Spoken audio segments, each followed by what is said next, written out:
Then Job answered and said, today also my complaint is bitter. My hand is heavy on account of my groaning.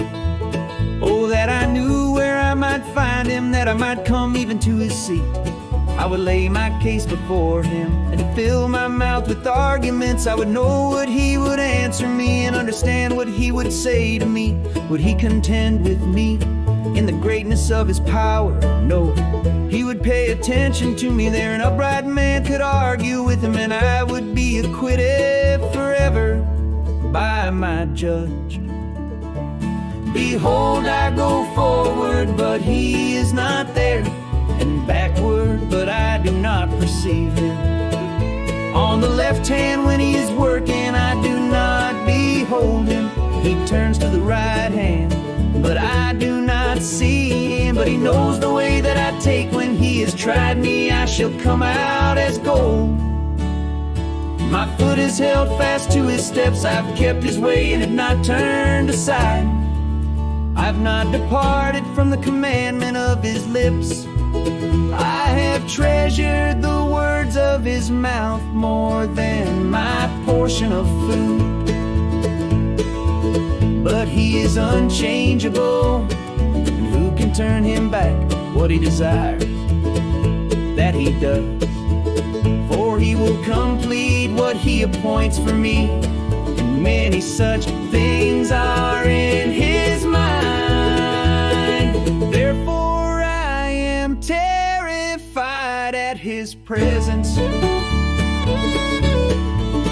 When I consider I am in dread of him, God has made my heart faint.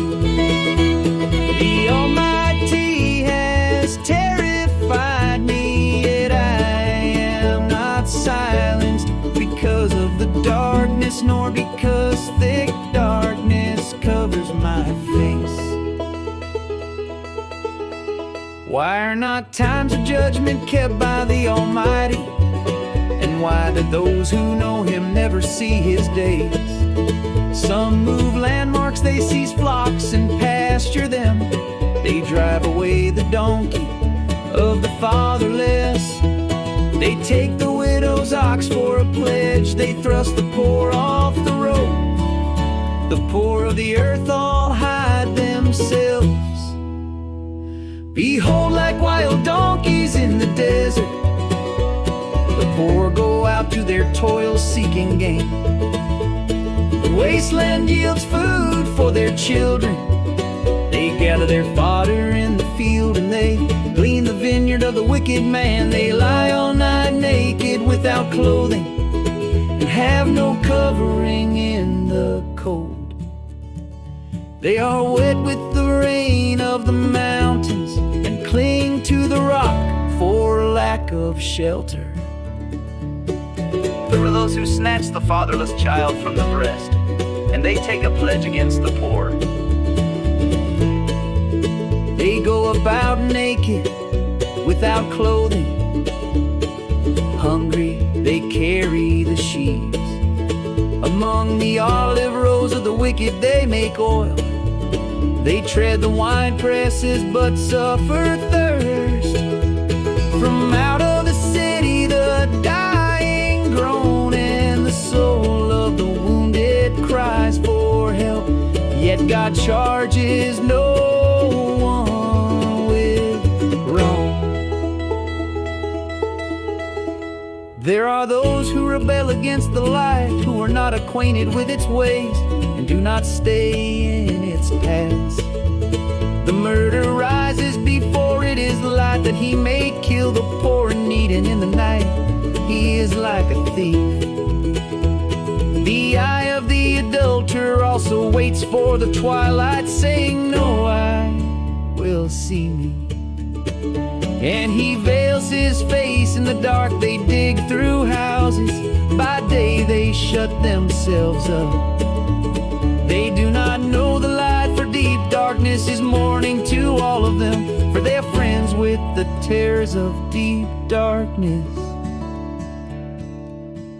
You say, swift are they on the face of the waters, their portion is cursed in the land. No treader turns toward their vineyards, drought and heat snatch away the snow waters. So does Sheol those who have sinned, the womb forgets them, the worm finds them sweet, they are no longer remembered, so wickedness is broken like a tree.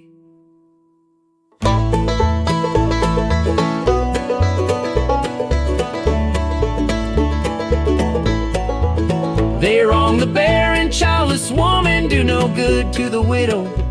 Yet God prolongs the life of the mighty by His power. They rise up when they despair of life. He gives them security and they are supported.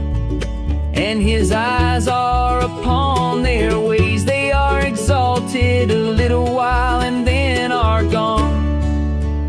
They are brought low and gathered up like all others. They are cut off like the heads of grain. If it is not so, who will prove me a liar and show that there is nothing in what I say?